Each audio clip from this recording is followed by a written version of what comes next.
Today I'd like to rant about Docker. What is it that makes Docker amazing, and why do we all use it? Well, this is a classic chart that we've all seen. We've got server virtual machines and server with Docker containers, and you end up with virtual machines where you need a host OS hypervisor VM with a guest OS bins and libs tool. And if you do Docker, you need the Docker engine or whatever else, and then you have because the containers are running on libs, and you have the single host OS that's shared across them. We are all familiar with this approach. We all see that containers themselves require a less duplication because you don't require a full kernel, you don't require hardware emulation. There are a bunch of benefits over a virtual machine that containers give you. You all live inside the host kernel, and you don't have to worry about a lot of other details. That's pretty nice. But this is not what makes Docker great. This is not what makes Docker great at all. What does make Docker great? Well, let's assume for a moment that Docker is great for some reason pertaining to what you can do with the software. What sort of things can you do with a Docker container? Well, for one thing, you can run them inside a Kubernetes cluster.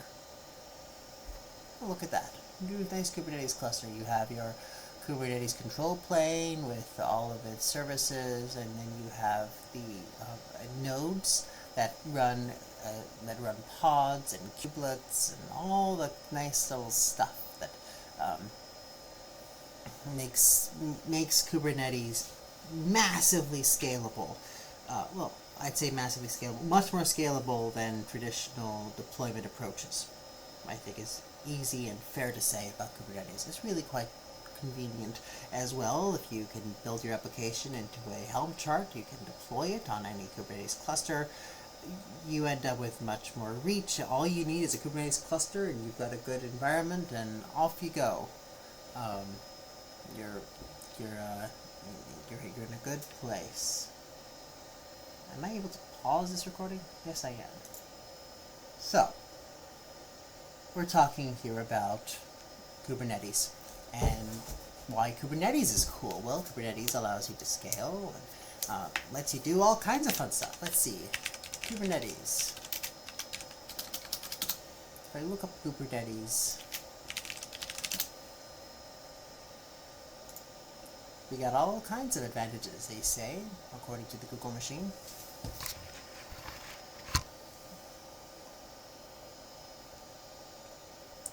Scalability, container orchestration, storage orchestration, self-healing. Okay, so let's talk about each one of these. Scalability. You're able to run your application multiple times. And if your application already functions well, if you have multiple instances of it running, then off you go. You're running multiple scaled instances. Very convenient, and Kubernetes makes that easier. Does Docker make your application scalable? No, it doesn't. Docker does not make your application scalable, because if it were, then you still have to write a web scale program. If you were able to just Dockerize something and make it scalable, then you wouldn't have as many enterprise projects and as dire straits as they are, where you've got a big monolith and you've got to make it scale. If you could just put it in Docker? Well, it turns out it's pretty easy to put something in Docker. I say easy. It's straightforward to put something inside Docker. What's not straightforward is making it scalable. But let's say your application is scalable, then Kubernetes is helpful. That means scalability is not a benefit of Docker. Container orchestration. Offloading container provisioning, deployment, scaling to Kubernetes. Basically, it makes containers easier. Making containers easier is a benefit of Docker. Docker is a thin layer on top of some Linux features, and but why do those Linux features exist? Do they exist to make Docker possible? In a sense, but that's not what makes Docker great. Container orchestration. Kubernetes is useful because it makes Docker easier? I guess so. That doesn't make Docker great. Storage orchestration. Connect containers to a variety of storage resources. That's the benefit of Kubernetes. Allows you to have containers and attach them to storage. That's something that containers that Docker makes easy. That Kubernetes makes easy. Actually, this is one of the things that I think will prove to be a benefit of Docker. But let's move on for right now. Let's stick this one in our cap and come back later. Self-healing. Automatic recovery from routine failures, work time, downtime, and disruption to users. What happens if your application crashes and corrupts its database? Well, it's not so self-healing then, is it? Can it uncorrupt its database automatically? What's the difference between that and putting this in a loop? Running it repeatedly, doop, doop, doop, around and around and around it goes. Every single time it starts. This doesn't get solved by Docker. It's not a magic feature of Docker. Service discovery and load balancing. Admins don't have to configure network services and load balancing manually. Okay, well, that's service discovery is an aspect of your environment where, which if you have a fully featured data center, congratulations, you'll have this environment. And if you don't, well, you don't. Admins don't have to configure services and load balancing manually. Okay, fine. Rolling updates and rollbacks. Teams can update applications or avert to an earlier release in response to bugs without downtime. What makes a rolling update or rollback possible? Well, you've made your application scalable first, and then you update part of it. And does Docker make it easier to update part of your application and not the rest? No, it doesn't. It doesn't make any difference whatsoever to that. In fact, you still have to you still have to be safe. You can't can't run two fully incompatible versions in Docker and call yourself lucky and have a good day, or even in Kubernetes, if you call yourself lucky and have a good day, you're stuck. You really got to first design to make this possible, and then you can do this, and then Kubernetes can help you here. So Kubernetes is one of these possibilities. That's cool. Let's go back to that container about Docker. Picture about Docker. Look at this. Servers with virtual machines, server with Docker containers. Okay, we've got the weight here of having a hypervisor and additional kernels, and then you got the lighter weight here of the hypervisor being in the host kernel, and that sort of approach. Okay, fine. That's not what makes Docker great, though. There are lots of ways of achieving this. You could, for example, run your application on the same machine. You could have deployments automated to the extent that you could just grab this information and you could just you could scale up and you could orchestrate virtual machines incredibly well to have all of these things available, and you could in fact achieve all of these goals. Scalability, and you could have an orchestration platform, and you can have storage orchestration. In fact, let's talk about container orchestration for just a moment. Puppet. What is Puppet? Puppet Infrastructure and IT Automation at Scale. They got a pretty good looking website here. Anyway, what makes them good? Why Puppet? Why Puppet? Infrastructure automation. Well, I guess it's infrastructure in no sense. It's underlying systems. Well, Puppet's one option. I don't like the website so much anymore. It's more fluff and not useful. Let's look at Ansible.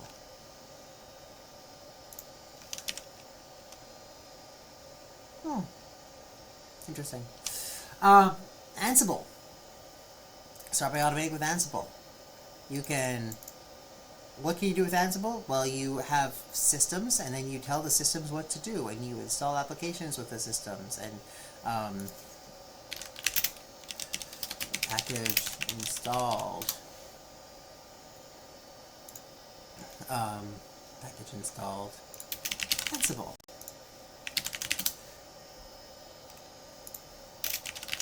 Goodness gracious. Package. Go ahead and install a package on a system.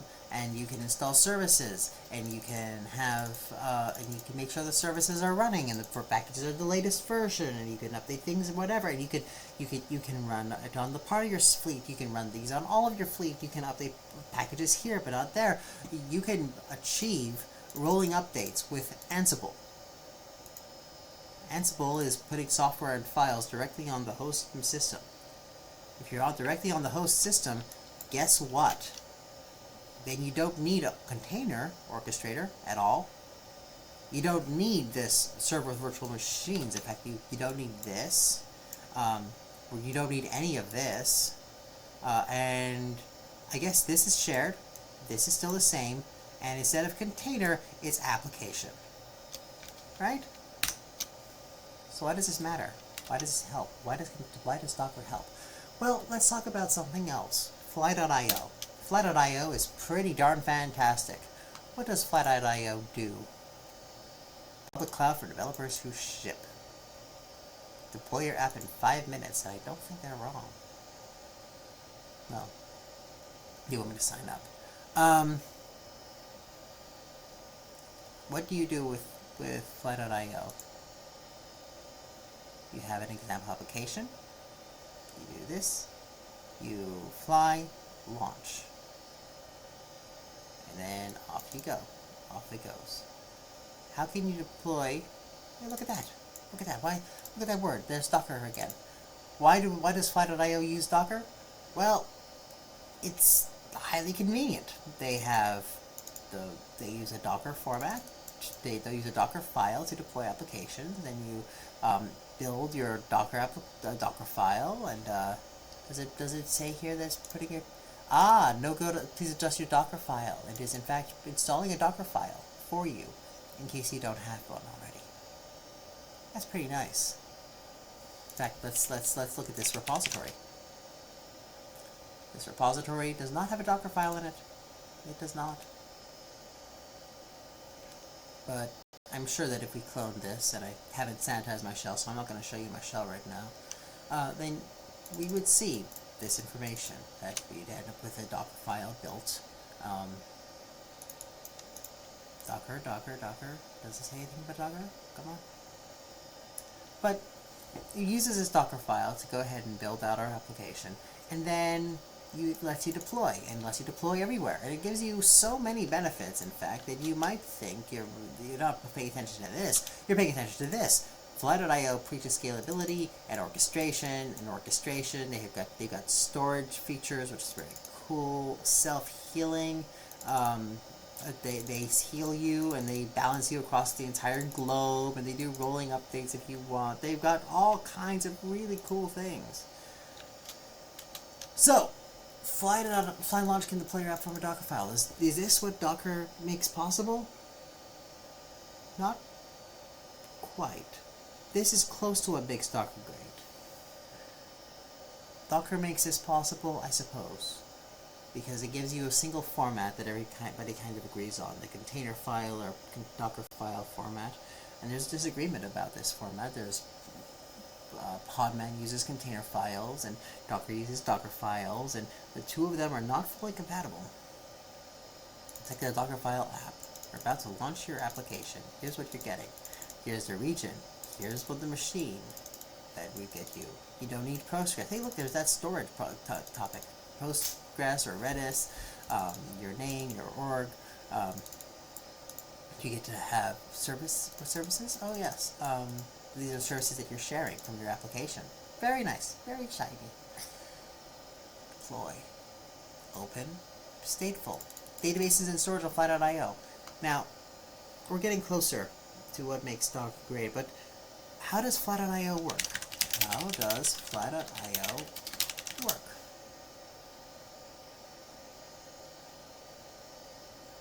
Fly architecture. Application runs in Firecracker micro VMs. Firecracker. This is a technology that was built for AWS Lambda. It allows running VMs without much overhead, because it turns out that yes, VMs are in fact heavy. The VM in the guest OS is in fact heavy.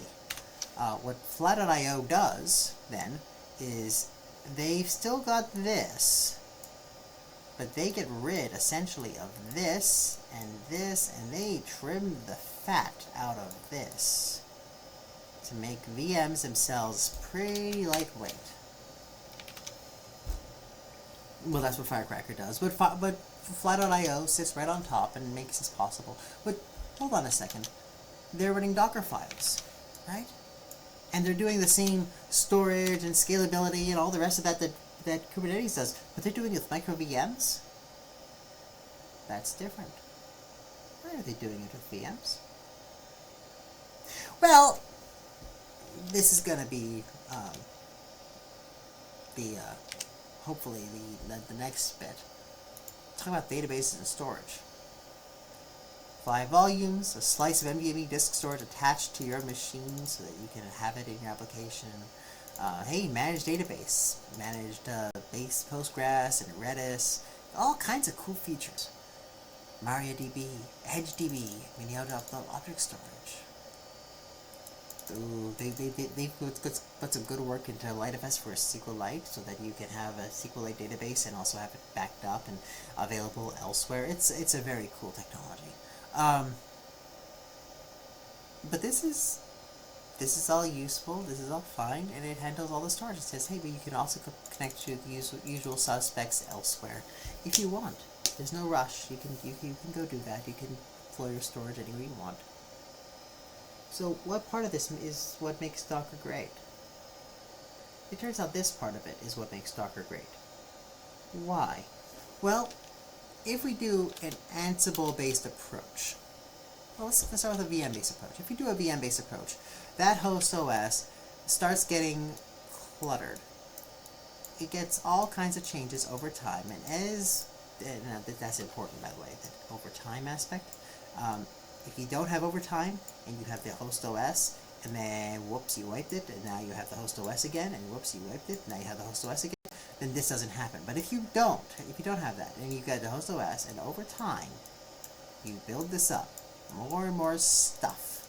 Oh, bins and libs. Turns out we were collecting way more libs, and now we have the older version. We have an older version of the same lib, and we have a newer version.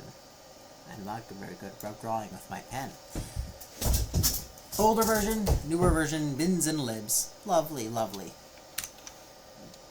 It ends up cropping up on things, and now when your application runs, which version of the library is it getting? Who knows? Let's talk about Ansible. Ansible, when you deploy a system or deploy an application, you're deploying it to a system, and you're hoping that nobody else has deployed something incompatible to that system. And it's not all to hope. You do get errors if you've messed up and things like that. So it's not just hope-based, it's perfectly reasonable and rational. But you are building things up on top of the operating system, much like any installation does. What happens when you get a new computer? You install stuff on it. What happens when you get a new project? You install stuff to make it run. Okay, fine. So what is it about a container that helps? The container allows you to build up one time, and then you end up with an immutable image. What's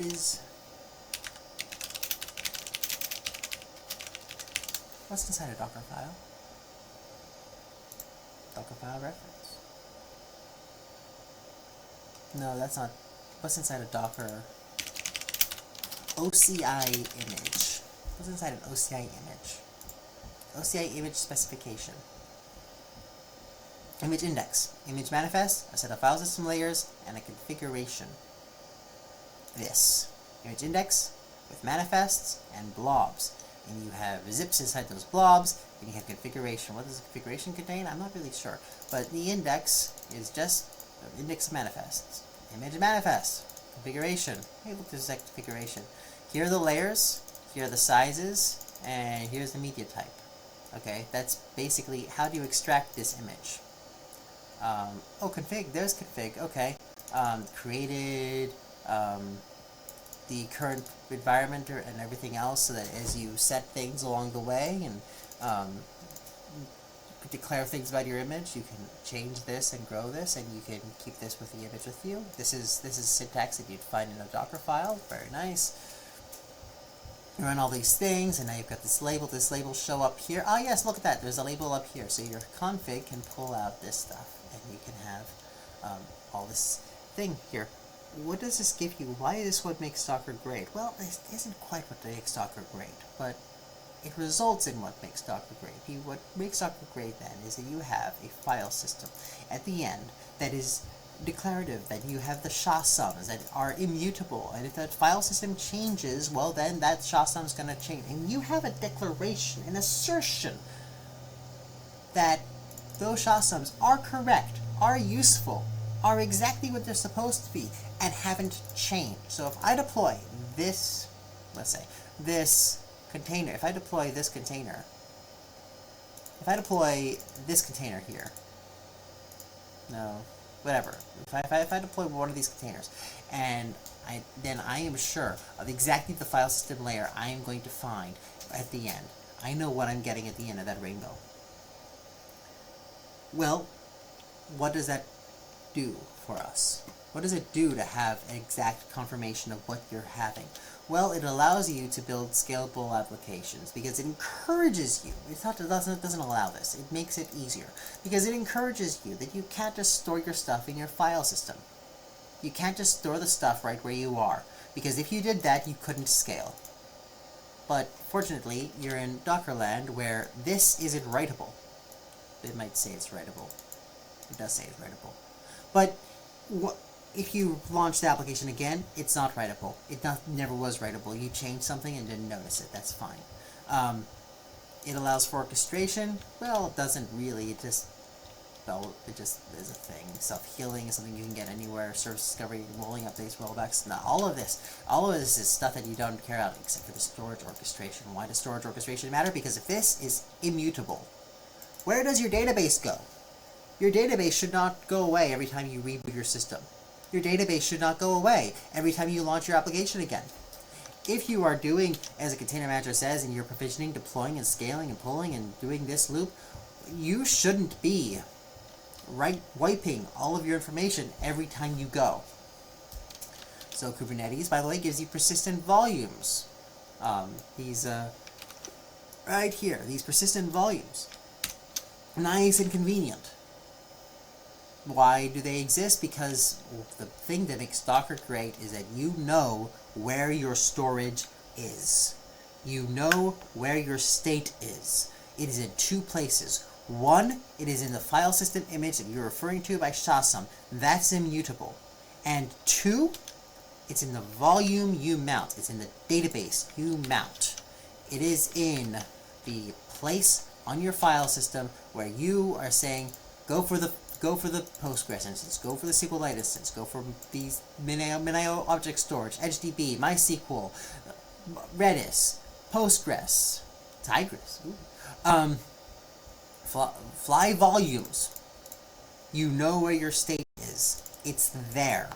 So all you have to do to back up your application is have this and that. And all you have to do to deploy your application is have this. Because you did think about the bootstrap case, right? Turns out Docker doesn't make that easier. You still have to think about the bootstrap case. Same as you have to think about scaling and everything else. And you could, in fact, get it to the point where your state must be shipped with your Docker file. Your Docker image, I should say. That your state, your database must come with your Docker image because otherwise it doesn't work. And you could get yourself into such a pickle that it's required to do so, and maybe it's even a feature for you. And if you do that, I am so sorry. Please don't do that. So, to summarize, what makes Docker great? Well, it's not the fact that you can run an application without a virtual machine, because one of the things that makes Docker files great is that Fly.io can do all the things you want to do with a container in Kubernetes, and you can do it with a VM, a micro VM. What matters is that you know where your state is. You know, it doesn't help with Docker doesn't help with scaling. It doesn't help with deployment. It doesn't help with anything. You still have to define all of these aspects. You still have to define pulling a Docker file or writing the Ansible necessary to get there. You still have to do all that. What Docker gives you, what Docker files give you, is the same thing that jails in FreeBSD can give you, is the same thing LXC or Incus containers can give you, is the same thing that virtual machines can give you. You know where your state is. And it's not with your deployment. It is separate, it is available to you, it is backed up for you, or with you, or by you. I don't care. Nobody cares, except for you. It doesn't matter where it doesn't matter what else is going on, it doesn't matter about traffic. All that matters is that your state is in a particular place, your application is deployed from a particular script, or a particular image, JSON, and that hash is itself state, that image is itself state, but that doesn't matter because that doesn't change very much, and you can control it and back it up and do all kinds of wonderful things. What matters is that Docker gives you the ability and encourages you to write better code. None of it is about Docker itself. It just makes you write better code. That's it.